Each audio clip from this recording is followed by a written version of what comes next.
The wind howled across the Montana plains, carrying the sharp scent of hay and leather. But it was the stranger's eyes that stopped my heart. I'd come to this sprawling ranch to escape the suffocating weight of my life in Chicago, where every day felt like a lie I couldn't unlearn. At 25, I was drowning in expectations. Family, career, the perfect future I was supposed to want. But out here, under an endless sky, I thought I could finally breathe. I'd signed up for a week-long horse riding retreat at Blackwood Ranch, a place known for its rugged charm and no-nonsense approach to teaching city folk like me. My name's Ethan Caldwell, and I'd never touch a horse in my life. I wasn't here for the animals, though. I needed something to shake me loose, to make me feel alive again. The website promised authentic cowboy experiences, and I'd laughed it off as tourist bait. But when I arrived, dusty and disoriented, and saw him, Jasper Kane, the cowboy who'd be my instructor, I knew I was in trouble. Jasper was everything I wasn't, broad-shouldered, sun-weathered, with a quiet confidence that made my city polish feel like a cheap suit. His blue eyes held a story he didn't tell, and when he shook my hand, his callous grip lingered just a second too long. "You ever ridden before, Ethan?" he asked, his voice low and steady, like he was sizing me up. I shook my head, feeling exposed under his gaze, and he smirked, tipping his hat. "We'll fix that." The first day was brutal. The other guests, mostly middle-aged couples and a few thrill-seeking types, fumbled through the basics of saddling and mounting. I was no better, my legs aching from gripping the horse, my pride bruised from falling twice. Jasper was patient but firm, his instructions cutting through the chaos. "Keep your heels down, Ethan," he'd say, his hand briefly steadying my thigh to correct my form. Each touch sent a jolt through me, one I tried to ignore. I wasn't here for this. I couldn't be. By evening, the group gathered around a bonfire, trading stories under a sky bursting with stars. I sat apart, nursing a beer and staring into the flames, my thoughts a tangle of guilt and longing. I'd grown up in a world where feelings like these were buried, locked away behind church pews and family dinners. My parents had plans for me, a law degree, a wife, a house in the suburbs. But out here, with the firelight dancing and Jasper's laugh echoing from across the circle, those plans felt like someone else's life. He sat down beside me, uninvited, his knee brushing mine. "You're quiet tonight," he said, his voice softer than before. I shrugged, avoiding his eyes, but he didn't push. Instead, he handed me another beer, his fingers grazing mine. "City life's got you wound tight, huh?" I nodded, my throat tight. "Something like that." He leaned closer, his shoulder warm against mine, and whispered, "You don't have to carry it all out here." That night, I lay awake in my bunk, the creak of the ranch house and the distant howl of coyotes filling the silence. Jasper's words echoed in my head, stirring something I'd fought to keep buried. I wasn't ready to name it, not yet. But as I drifted into uneasy sleep, I couldn't shake the memory of his touch, or the way it made me feel like I was falling. And for once, I didn't want to stop. The next morning, Jasper paired me with a stubborn mare named Daisy, who seemed to sense my unease. "She'll teach you patience," he said, his grin teasing but kind. We rode out to a distant pasture, just the two of us, the group left behind for a private lesson. The air was crisp, the mountains looming like silent judges. Jasper rode beside me, his horse moving with an ease I envied. "You're overthinking it," he said, catching me gripping the reins too tight. "Let her lead. Trust her." "Easier said than done," I muttered, and he laughed, a sound that warmed the cold morning. He dismounted to adjust my stirrups, his hands steady and sure, and for a moment his face was inches from mine. I froze, my pulse racing, as his eyes met mine. "You're doing fine, Ethan," he said, but there was something else in his voice, something that made my chest ache. He stepped back, breaking the moment, and I wondered if I'd imagined it. That afternoon, we worked in the barn, mucking stalls and brushing horses. The physical labor was a welcome distraction, but Jasper's presence was inescapable. He'd brush past me, his arm grazing mine, or catch my eye with a look that felt too heavy, too knowing. I told myself it was nothing, that I was projecting my own confusion onto him. But when he asked me to stay late to help with a sick colt, I didn't hesitate. The barn was quiet, the other guests gone. The only sounds the colt's soft whinnies and the rustle of hay. Jasper knelt beside the animal, his hands gentle as he checked its leg. "He'll be okay," he said, glancing up at me. "Just needs time." I nodded, unsure what to say, but the silence between us wasn't awkward.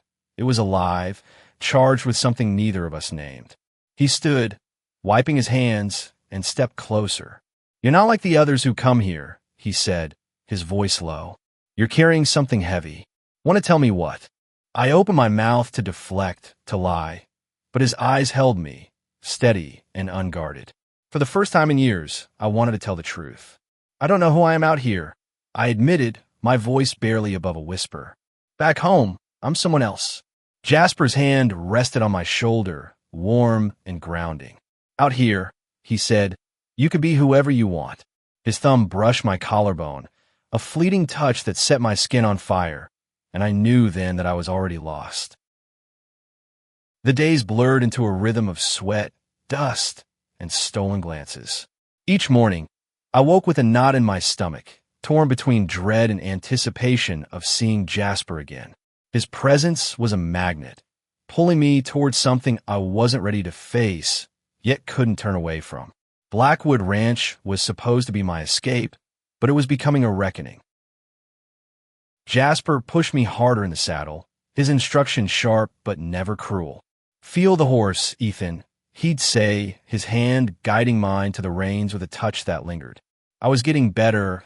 Daisy no longer fought me, and I could almost keep up with Jasper on the trails, but every lesson felt like a test of more than just my riding. His eyes held questions I wasn't ready to answer, and I wondered if he saw the war raging inside me. One afternoon, a storm rolled in, dark clouds swallowing the sun. The group was sent back to the cabins, but Jasper asked me to help secure the horses. Rain lashed the barn as we worked, the air thick with the smell of wet earth and hay. Lightning cracked outside, and I flinched, but Jasper's steady presence kept me grounded. "Scared of a little thunder?" he teased, his grin softening the jab. I laughed, surprising myself, and for a moment, the weight of my secrets felt lighter. We finished and sat on a hay bale, the storm raging outside. Jasper pulled a flask from his jacket, offering me a sip. The whiskey burned, loosening my tongue. "Why do you stay out here?" I asked, emboldened by the liquor and the intimacy of the moment. "You could be anywhere." He leaned back, his expression distant. "This place is where I found myself," he said. "Grew up in a town that didn't take kindly to people like me. Out here, I'm free." His words hit like a punch. "People like you?" I asked, my voice unsteady. He looked at me, his gaze unflinching. "You know what I mean, Ethan."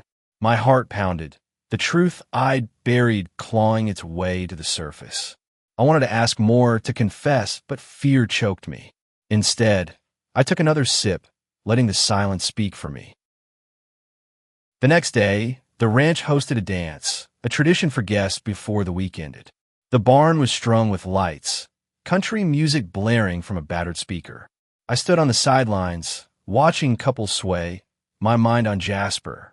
He found me, of course, holding 2 beers and wearing a clean flannel that made him look unfairly handsome. "You don't dance?" he asked, handing me a bottle.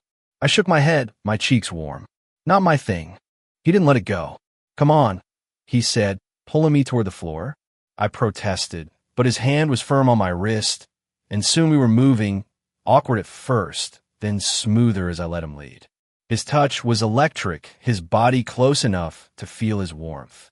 The other guests faded away, and for those few minutes, it was just us, the music, and the unspoken truth hanging between us. When the song ended, his hand lingered on my waist, and I didn't pull away. Later, we walked to the edge of the ranch, the night cool and quiet. The stars were brighter than I'd ever seen, and Jasper pointed out constellations, his voice a low rumble. "You ever feel like you're running from something?" he asked, his eyes on the sky.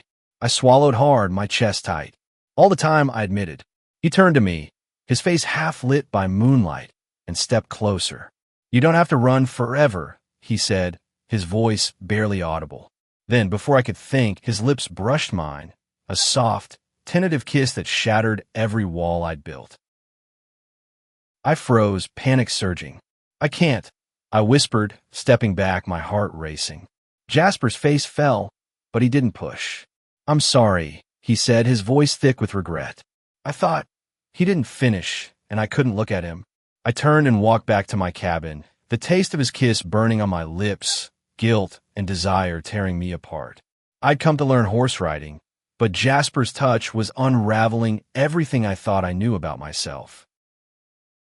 The next morning, I avoided Jasper's eyes, my stomach churning with shame and longing.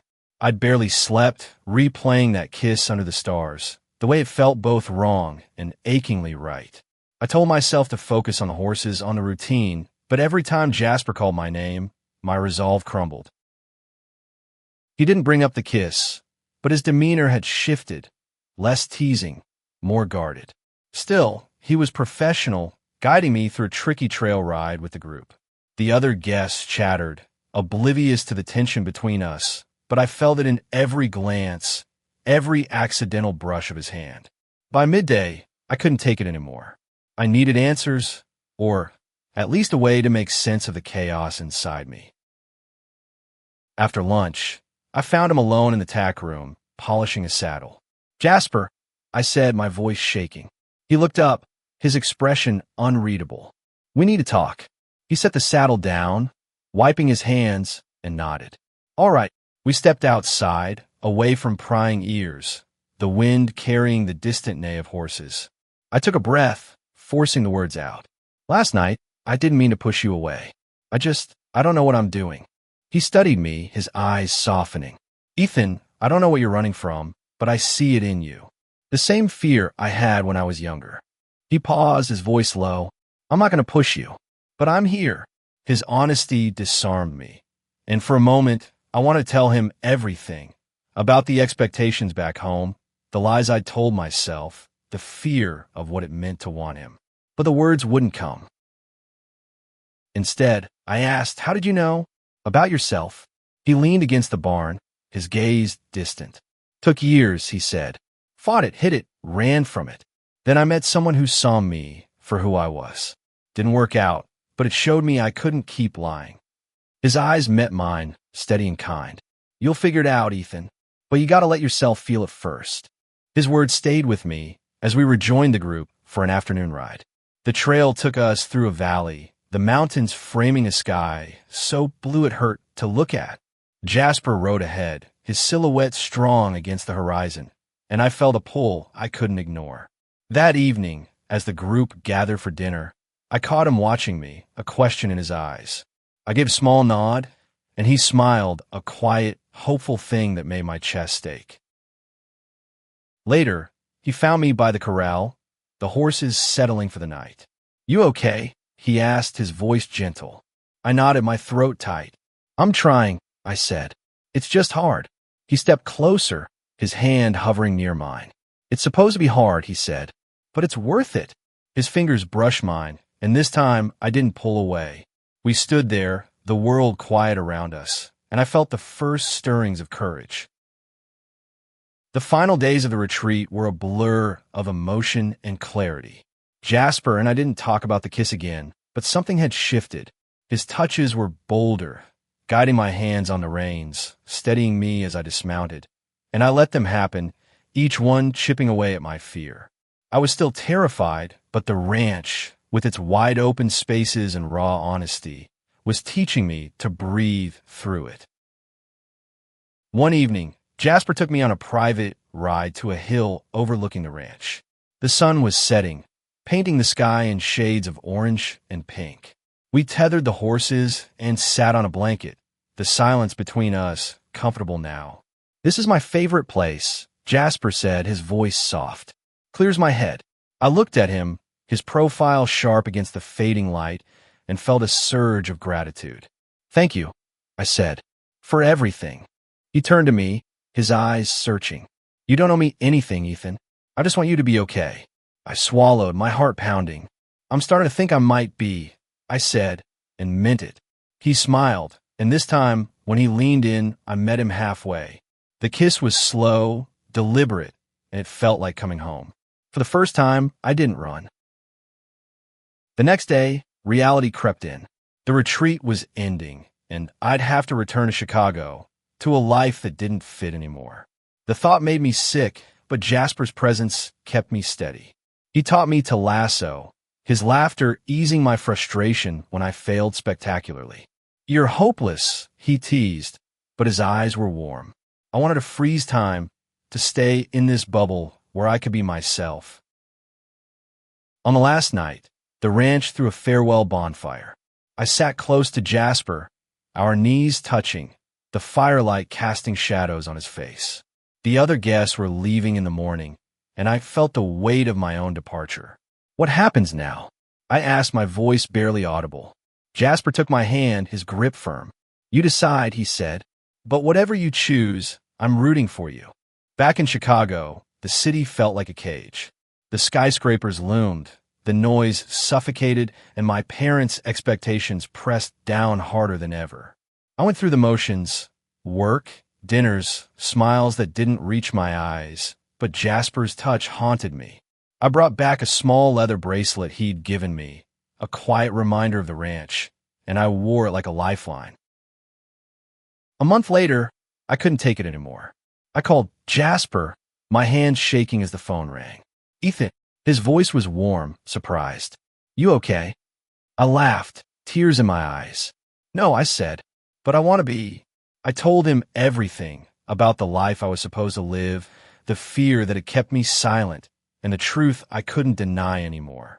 I don't know how to do this, I admitted, but I know I want you in my life. He was quiet for a moment, then said, come back to the ranch, just for a weekend. We'll figure it out together. I booked a flight that night, my heart racing with fear and hope. When I arrived, Jasper was waiting, his smile brighter than the Montana sun. We didn't have all the answers, but we had time, and for now, that was enough. I went to learn horse riding, but the Cowboy'S touch that night changed my life forever. It wasn't just about love, it was about finding the courage to be myself, to choose a life that felt true. Jasper and I are still writing our story, one ride at a time, under the endless Montana sky.